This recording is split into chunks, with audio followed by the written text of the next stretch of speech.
원래 제목은 그들이 가려던 땅에 이르렀더라라고 원래 만들지 않았어요. 하루는 이제 차를 타고 가는데 아들이 노래를 듣는데 자기 폰에 있는 노래를 듣는데 갑자기 이런 노래가 나오는 거예요. 잘 살아보세, 잘 살아보세. 한국말도 못하는 녀석이 왜 그 노래를 듣나 물어봤더니 튠이 좋아서 듣고 있대요. 그래서 말씀을 준비하면서 제목을 잘 살아보세 한번 해볼까라고 했다가 그것도 좀 지나칠 것 같아가지고 오늘 본문에 있는 내용을 가지고 제목을 만들어 봤습니다. 그들이 가려던 땅에 이르렀더라. 우리가 삶을 살아갈 때에 기본적으로 필요한 것들이 있습니다. 그렇죠? 우리 의식주 이렇게 얘기를 하고 있는데요. 우리가 머무를 집이 필요하고요. 또 우리가 입을 옷이 필요하고요.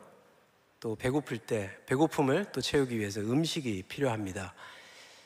삶을 살아갈 때 우리는 이 의식주를 해결하기 위해서 또 더 풍성하게 누리기 위해서 삶의 목표를 세우고 목적을 세우고 그렇게 살아가는 것을 보게 돼요. 또 그것을 이루면은 성공했다라고 이야기를 하고요. 또 그것을 이루지 못하면 실수했다라고 이야기를 하고요. 또 그것을 또 풍족하게 누리는 사람들에 대해서 잘 사는 사람이다 라고 이야기를 하고, 또 그것을 제대로 누리지 못하는 사람한테는 잘 못 사는 사람이다 라고 이야기를 합니다. 근데 솔직히 잘 살고 못 살고 제가 예전에 한번 주일 예배 때 한번 설명을 드린 적이 있는데, 돈이 많고 적은 거는 잘 살고 못 살고가 아니라 가난하고 부자를 얘기할 때 얘기하는 거지, 잘 살고 못 살고는 돈이 많고 적고에 따라서 잘 살고 못 살고 할 수 없다라고 제가 말씀을 드렸어요. 그럼에 있어서 우리의 믿음 생활도 우리가 잘 살 수 있다라는 이야기죠. 그런데 믿음 생활을 잘 살아가기 위해서는 또 믿음 생활에 맞춰서 기본적으로 우리가 갖추고 있어야 된다라는 거 있어요. 의식주처럼 성경에서 사도 바울이 이 얘기를 합니다. 그의 사도 바울의 서신서를 쭉 보게 되면 사도 바울의 18번처럼 계속 등장하는 단어들이 나오는데, 그게 믿음, 소망, 사랑, 이 세 가지가 우리가 믿음 생활을 잘 하기 위해서 꼭 필요한 것이다라는 것이죠. 그럼에 있어서 오늘 본문 내용을 가지고 요한은 이 요한복음에 예수님께서 무리를 걸어가시는 이 사건을 통해서 우리의 삶을 어떻게 살아가기를 원하는가, 또 예수님께서는 우리의 삶을 어떤 방향으로 인도하시는가에 대해서 한번 나눠보도록 하겠습니다. 이 4복음서를 보게 되면요, 마태, 마가, 누가, 요한 복음을 보게 되면 오늘 예수님께서 무리를 걸어간 사건에 대해서 마태복음 14장, 마가복음 6장, 그리고 요한복음 6장에서 다루고 있어요. 근데 다루는 내용을 보게 되면 조금 틀립니다. 아시겠지만 마태복음에서는 베드로가 무리를 걸어가는 사건이 등장을 해요. 근데 마가복음에서는 베드로가 무리하는 사건은 빠져 있고, 이 마가복음을 읽어보시면은 그 전에 있었던 오병이어의 사건을 언급하시면서 제자들에게 너희 믿음이 왜 이것을 전에 예수님께서 오병이어의 사건을 하셨던 것을 기억하지 못하느냐라고 하시면서 이제 믿음에 대한 질책을 하시는 부분이 있고요. 요한복음을 보니까는 또 그런 부분이 없어요. 또 비교를 해보면은 마태복음하고 마가복음에서는 예수님께서 정확하게 내려가서 어디로 가라, 이렇게 가라라고 얘기를 하고 계시지만, 그러니까 예수님께서 굉장히 적극적으로 제자들과 대화를 하고 계세요. 베드로가 물에 빠졌을 때에도 믿음이 적은 자여 하면서 이제 끄집어내 주셔서 같이 걸어가시고, 또 마가복음에서는 예수님께서 제자들의 부족한 믿음을 보시고 왜 이런 것들을 하지 않았냐 하면서 지적을 하시면서 이제 적극적으로 예수님 관점에서 끌고 나가는 걸 보게 되는데, 요한복음을 보게 되니까요, 그런 말씀이 없어요. 예수님께서 굳이 내려가라, 먼저 가라, 이런 말씀이 없고, 제자들이 굉장히 자기들 스스로 뭔가 해나가는 것들을 볼 수가 있어요. 아마 그게 요한복음에서 지금 요한이 보여주고자 하는 부분이 아닌가라고 생각합니다. 예수님의 관점으로 제자들을 바라보는 것이 아니라 제자들의 관점으로 우리들의 삶을 어떻게 살아갈 때 우리가 가고자 하는 곳에 도착할 수 있는가라는 것을 그의 제자들과 함께 나누고 있는 것이 아닌가라는 생각을 해봅니다. 그러면 우리가 우리의 삶에 여러분들도 그렇고 저도 그렇고 가고자 하는 곳이 있는데 그 가고자 하는 곳으로 가기 위해서는 우리가 무엇을 기억해야 하는가? 첫 번째로는요, 가려는 곳에 이르기 위해서는 삶의 목적이 있어야 되는 것이죠. 우리가 요번에 이제 그 단기 선교 팀들을 여러 군데로 여름에 이제 단기 선교 팀들이 나갔는데요. 선교 사역 팀에서 이제 훈련을 하면서 훈련 과정 속에서 이제 단기 팀들이 준비해야 되는 사역 보고서를 내야 되는 것들이 있었어요. 거기에 이제 목적과 목표를 내주십시오라는 그러한 이제 숙제가 있었고 각 팀들이 이제 잘 준비를 해서 내어 주셨습니다. 이 목적과 목표는 다른 거예요. 이 사전적인 의미로 보면요, 목적은 실현하고자 하는 일에 대해서 목적이라고 이야기를 하고 있고요, 목표는 그 목적을 실현하기 위한 구체적인 지표를 목표라고 이야기를 하고 있는 거죠. 자, 예수님께서 지금 제자들과 함께 사역을 하시면서 제자들을 부르시고 이제 제자들과 함께 사역을 하시면서 목적을 가지고 계셨어요. 예수님의 궁극적인 목적은 예수님께서 우리의 죄를 위해서 십자가에서 죽으시는 사건이었죠.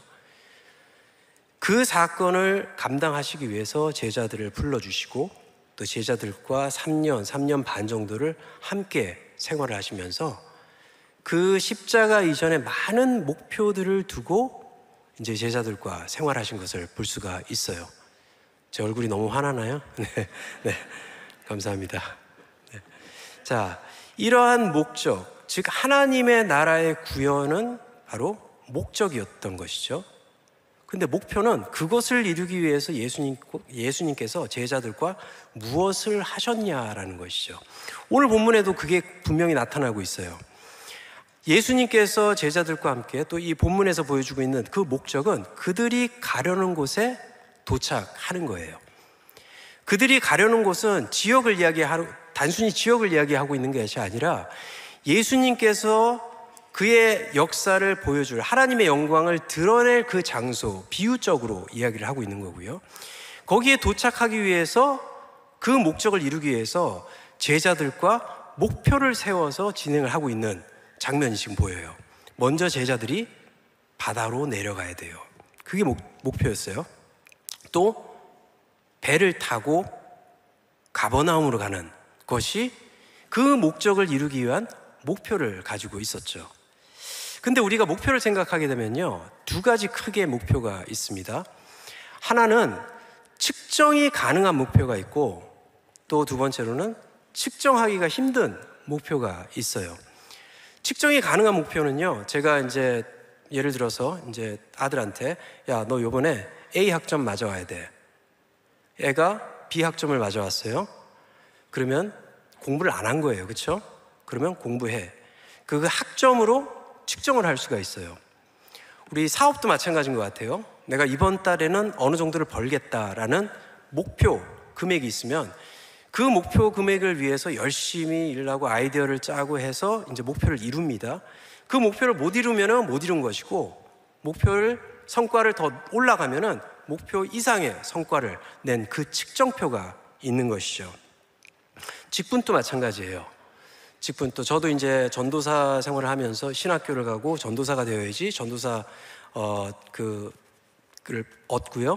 그러고 나서 이제 목사 고시를 보고 목사 안수를 받고 목사가 됐어요. 그러면 측정이 가능한 거예요. 내가 이루고자 하는 목표를 달성했구나. 그 측정이 가능한 목표죠. 근데 이거는 문제가 안 돼요. 왜냐하면 제자들이 바다 밑으로 내려가서 산에서 이제 바다로 내려갔어요. 그 목표 하나를 이루었어요. 두 번째 목표는 배를 타고 가버나움으로 가는 거예요.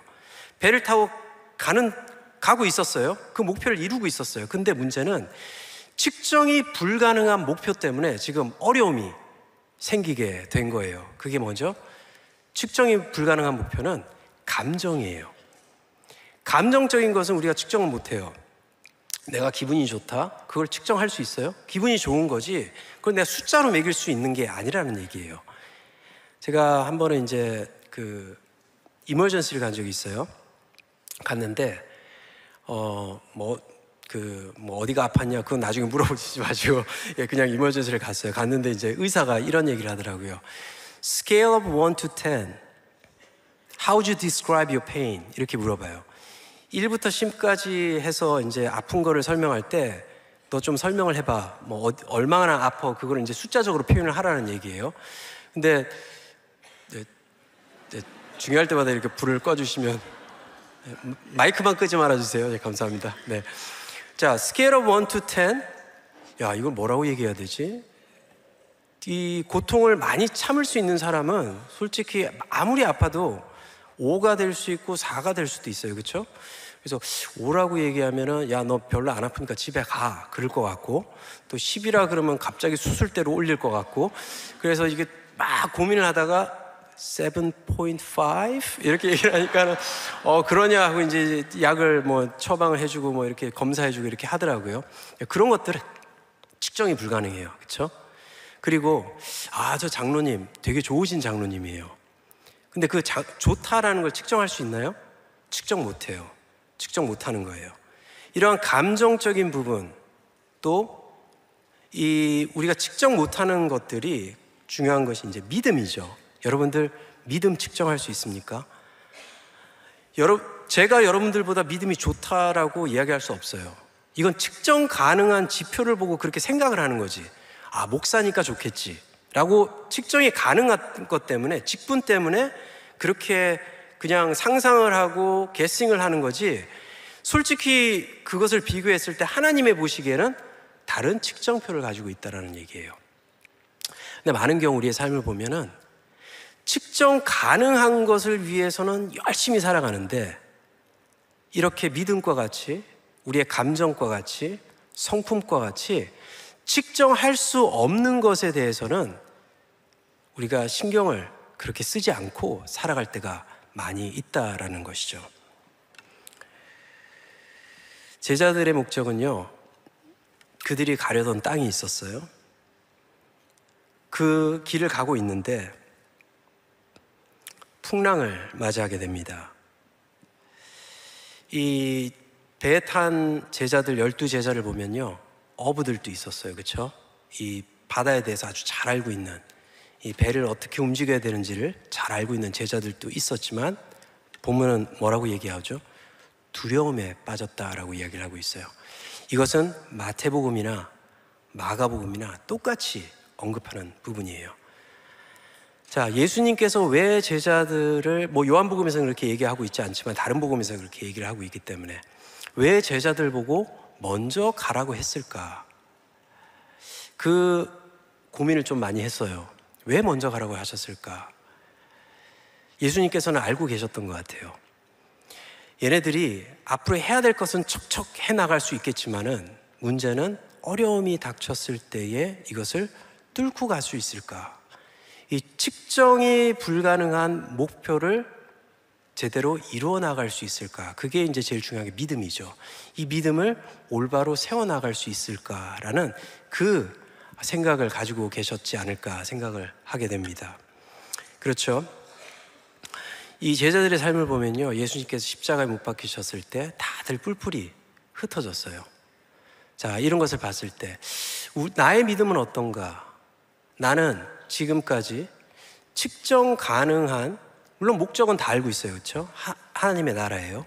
근데 그 목적을 이루기 위해서 내 삶의 목표를 측정 가능한 것에만 신경을 쓰고 살아가지 않았을까? 그런 고민을 우리가 해봐야 된다라는 것이죠.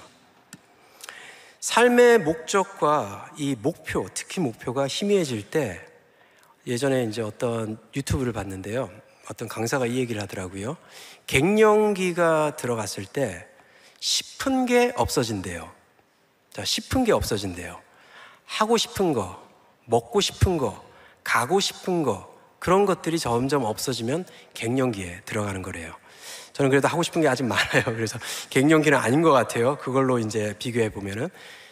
자, 영적인 상태도 마찬가지인 것 같아요. 영적인 이 갱년기도 우리가 그 목표가 없어지고 내가 해야 할 것들이 없어질 때 우리는 영적 depravity, 즉 영적 쇠퇴기에 들어가고 갱년기에 빠질 수 있다는 거죠. 그렇기 때문에 우리의 삶에 목적과 목표가 분명해야 되는 것이죠. 자, 목적은 하나님의 나라예요. 목표는 우리가 실현 가능한 것이 있고, 그러니까 측정 가능한 것이 있고 측정 불가능한 것이 있지만은 이것들을 밸런스를 잘 맞아서 우리가 예수 그리스도와 나아갈 때 우리는 주님께서 원하시는 그곳에 이룰 수 있게 되는 것입니다. 이 세상에 이루는 하나님의 나라와 그리고 또 다시 오실 그리스도와 함께 들어갈 영원한 나라가 저와 여러분들의 목적지입니다.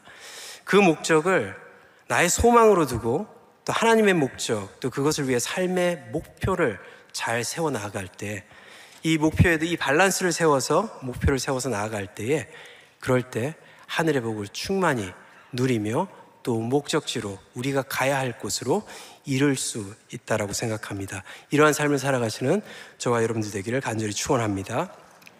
두 번째로는요, 가려는 곳에 이르기 위해서는 함께 해야 합니다. 자, 제자들이 바다에 내려가서라는 말이 있고요. 또 제자들이 노를 저었다라고 이야기를 하고 있어요. 제자들 12제자가 다 노를 젓지 않았을 거예요. 그렇죠? 그들 중에서도 12제자들 중에서도 노를 젓는 제자가 있었고 또 노를 젓지 않는 제자가 있었고요. 또 풍랑이 일었을 때 자, 일로 가라 절로 가라 디렉션을 줄 수 있는 사람이 있었을 거예요. 하지만 성경은 그렇게 이야기를 하고 있지 않고 있어요. 제자들이 바다에 내려가서 제자들이 배를 타고 제자들이 노를 저 함께 했다라는 것이죠. 며칠 전에 그 미국 프로야구 엄청난 일이 일어났어요. 제가 야구를 굉장히 좋아해요. 축구보다 야구를 좋아합니다. 네, 이 미국 프로야구에서 아무도 해낸 그 일을 하지 못한 일을 아무도 해낸 일이 아니라 아무도 하지 못한 일을 일본의 선수가 그 쇼헤이 오타니라는 선수가 해냈어요. 50홈런 그리고 50도루 50-50. 이거는 이제 전대미문의 사건이죠. 이 그 메이저리그 베이스볼에서 그 없었던 그 역사를 이 쇼헤이 오타니라는 분이 해냈어요.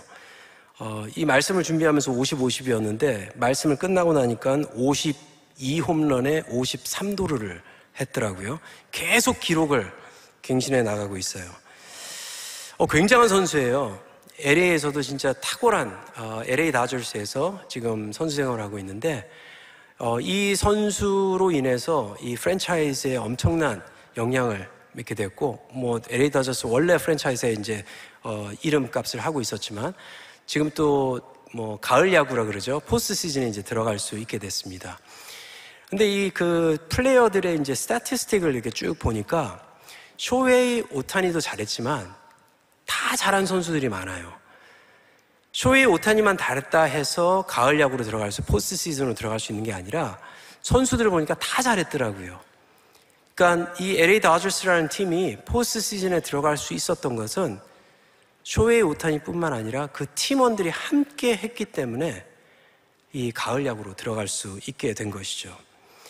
제자들 안에서도요, 특출난 사람들이 있었어요. 베드로, 요한 이런 특출난 사람들이 있었습니다.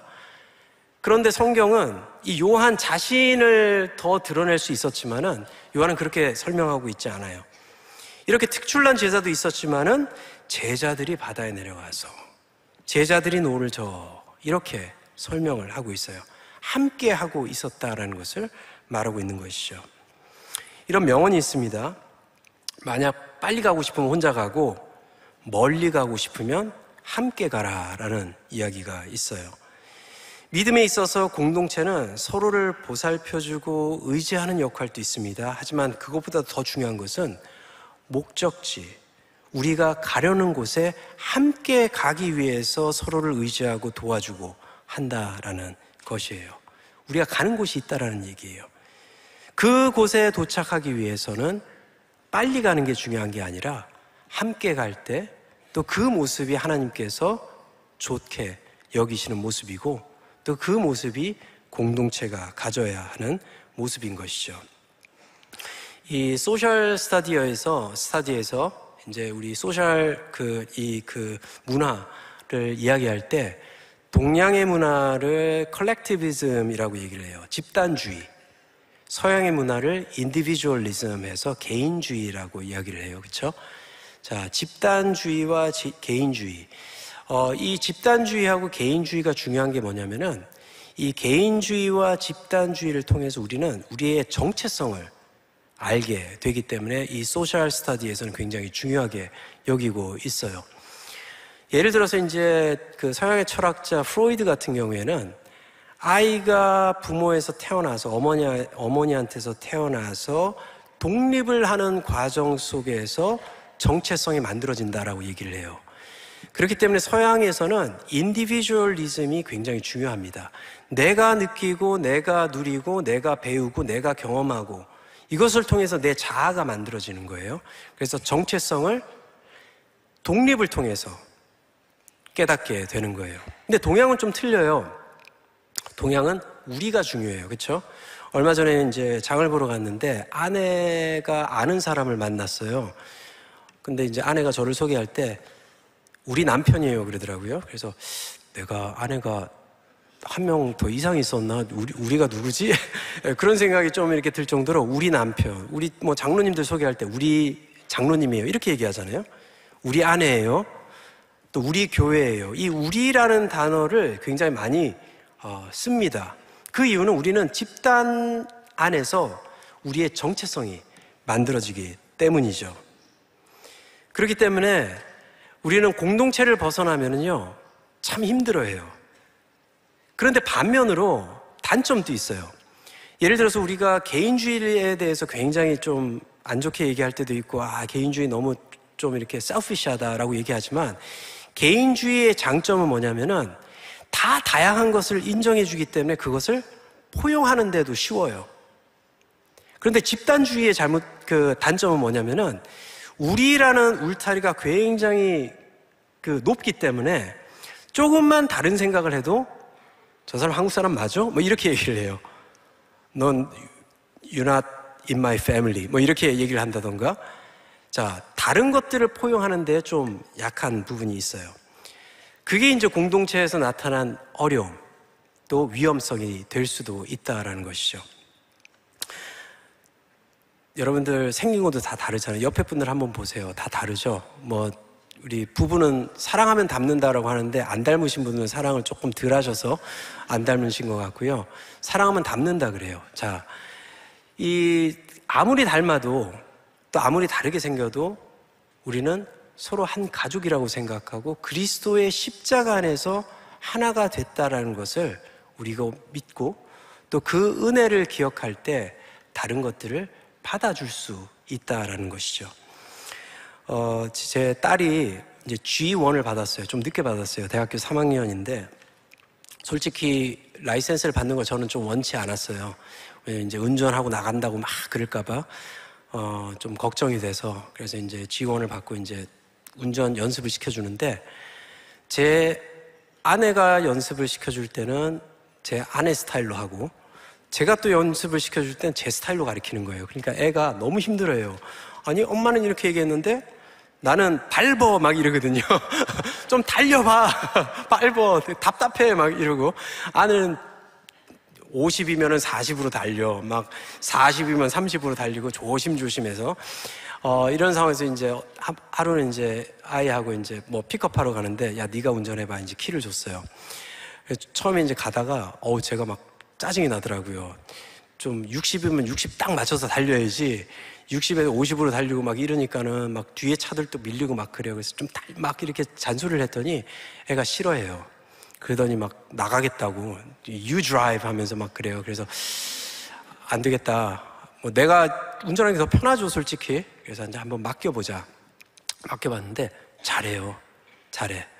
조금 운전하는 방식은 틀리는데 뭐 핸들이 여기까지 와가지고 운전을 하면서 야, 너 달리는 개미까지 안 받으려고 그러니?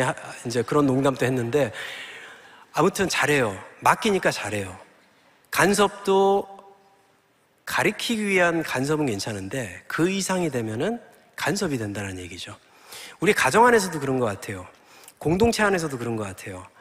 다른 점을 인지 못하고 받아들이지 못할 때 이러한 간섭이 생기고 또 불편함이 생길 수 있다라는 것이죠.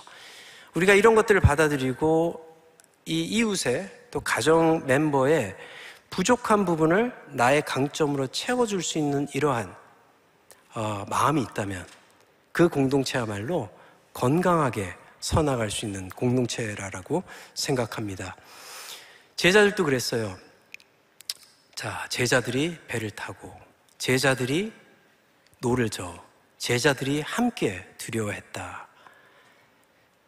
이 말은 누구 하나도 특출나게 특별하게 보내준 것이 아니라 이 모든 제자들이 그리스도 은혜 밑에 함께 있다라는 것을 보여주면서 또 그럴 때 예수님께서 배에 올라가셨을 때 그들이 가려던 땅에 이르렀다라고 말씀하고 있죠. 저와 여러분들 이 금빛교회가 우리가 이루고자 하는 그 땅 함께 이룰 수 있기를 간절히 축원합니다. 세 번째로는요, 가려는 곳에 이르기 위해서는 기쁨으로 예수님을 영접해야 됩니다.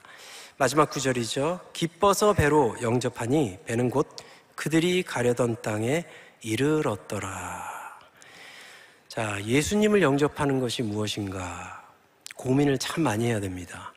왜냐하면 내가 생각하는 예수님의 영접과 성경이 이야기하고 있는 예수님의 영접이 조금 차이가 있을 수 있기 때문이에요. 제가 예수님을 영접했을 때 1부 때는 제가 좀 간증을 좀 자세하게 했는데 이게 방송으로도 나가고 막 이래서 자료를 웬만하면 낭비하지 않기 위해서 그냥 간단하게 설명해 드리면 청년 때 제가 굉장히 힘들었어요. 청년 때 힘들어서 이제 어떤 가정 일로 인해서 어머니와 저와 여동생이 이제 쉘터에 들어가서 가정폭력 쉘터가 있어요. 거기 이제 폭력 대상이었던 가족들을 이제 좀 머무를 수 있도록 하는 그 쉘터가 있었는데 거기에 쉘터에 한 8개월 정도 살 때가 있었어요. 그때 제 주머니에 딱 이불, 그때는 이제 종이돈 이불이었는데요.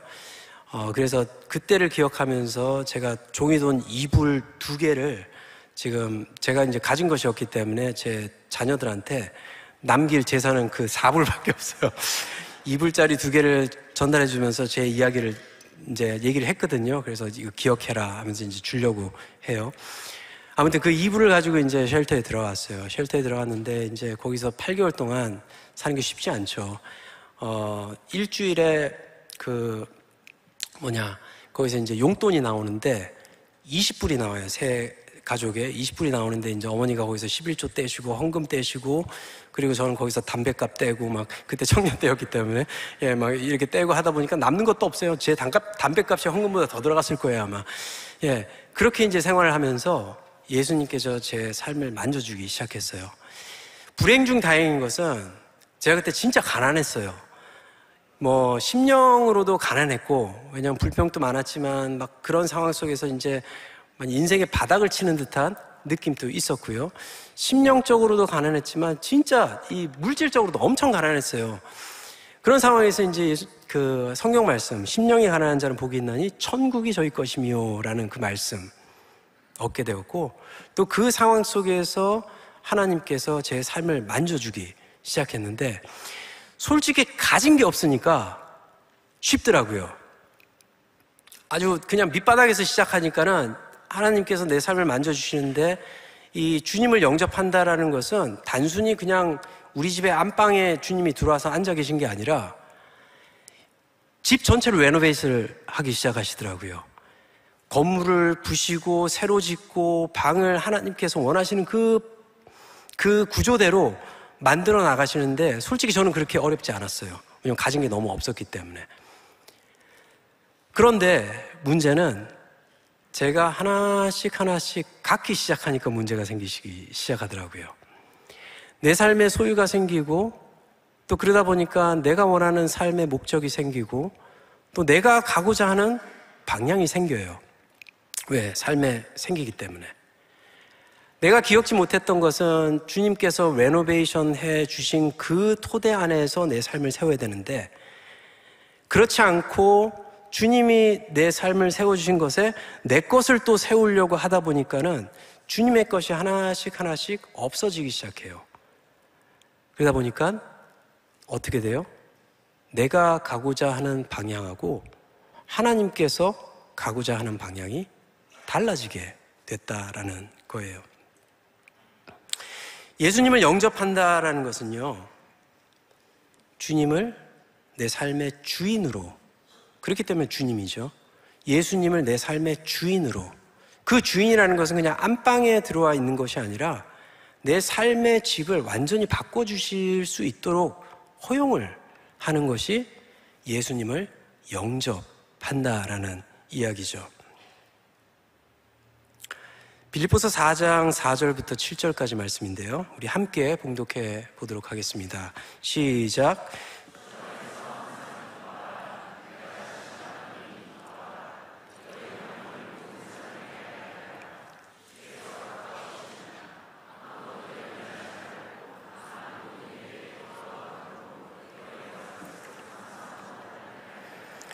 그리하면 모든 지각에서 뛰어난 하나님의 평강이 그리스도 예수 안에서 너희 마음과 생각을 지키시리라. 아멘.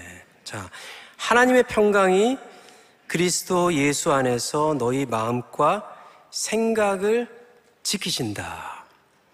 우리가 이 본문을 봤을 때, 저는 처음에 이 본문을 젊었을 때, 지금도 그렇지만 젊었을 때 이 본문을 대했을 때, 그래, 이 예수님께서 내 마음을 지켜주실 거야, 생각을 지켜주실 거야 라는 이 본문을 내가 원하는 그 기도 제목, 내가 생각하는 것들을 지켜서 내가 이룰 수 있도록 해주실 거라고 해석을 했어요. 그런데 빌립보서 내용을 전체적으로 보니까요, 이렇게 이야기를 하고 있어요. 1장 6절에 너희 안에서 착한 일을 시작하신 이가, 2장 5절에 너희 안에 이 마음을 품으라 곧 그리스도 예수의 마음이니, 2장 13절에는 너희 안에서 행하시는 이는 하나님이시니 자기의 기쁘신 뜻을 위하여서 너희에게 소원을 두고 행하시게 하시나니. 자, 다시 되돌아가세요. 빌립보서 4장 7절, 하나님의 평강이 그리스도 예수 안에서 너희 마음과 생각을 지키신다라는 이 얘기는 내가 계획한, 내가 생각하는 그 생각과 마음을 지키신다는 얘기가 아니라 하나님께서 우리로 하여금 품게 해주신, 내가 그리스도를 영접했을 때 얻는 그 충만한 하늘의 복, 하늘의 뜻, 그것을 내가 잃어버리지 않고 지키게 해주시겠다라는 그 약속인 것이에요. 자, 그게 진정한 복이죠. 하늘의 복이죠. 또 그 하늘의 복은 우리가 세상을 살아갈 때 또 누릴 수 있게 해주시는 그 복의 통로라는 것입니다. 지금 우리의 삶을 보게 되면요, 나의 것과 예수님 것이 같이 공존을 하고 있어요. 이것은 동행이다라고 표현하기는 좀 그렇고요, 이건 같이 공존을 하는 거예요. 근데 예수님을 영접하고 예수님을 내 삶의 주인으로 맞이한다라는 것은 그 공존하는 것이 예수님 것으로 바뀌고, 또 그것을 통해서 그 뜻을 가지고 내 삶이 만들어져 나갈 때 예수님을 영접한 삶이 되고 예수님이 내 삶의 주인이 되는 삶이다라는 것입니다. 나의 꿈, 소망, 그리고 나의 믿음이 하나님 것으로 변화되는 삶이에요. 그럴 때 우리는 하나님께서 원하시는 곳으로 향할 수 있고, 또 우리가 가려던 그곳에 도착할 수 있게 되는 것입니다. 이것이 주님께서 우리에게 허락해 주신 믿음이시요. 말씀을 정리합니다. 성도 여러분들께서는 주님이 원하시는 그곳에 이르시기를 원하세요? 예, 아멘이시죠? 우리의 소망이신 하나님의 목적을 삶에 두고 또 그것을 위해서 목표를 세워서 나아가시기를 바랍니다. 또 빨리 가려고 하지 마시고 함께 갈 수 있도록 사랑으로 연합하고 화합할 수 있는 그러한 큰빛교회가 되기를 바라고요. 또 무엇보다도 내 삶과 가정에 예수 그리스도께서 주인으로 오셔서 예수님을 주인으로 영접하여서 그 믿음으로 살아갈 때 저와 여러분들은 가려던 땅에 이룰 수 있게 되며 믿음 안에서 잘 살 수 있게 될 것입니다. 그러한 은혜가 성도님의 삶에 충만히 가득하기를 소원합니다. 우리 함께 기도하도록 하겠습니다.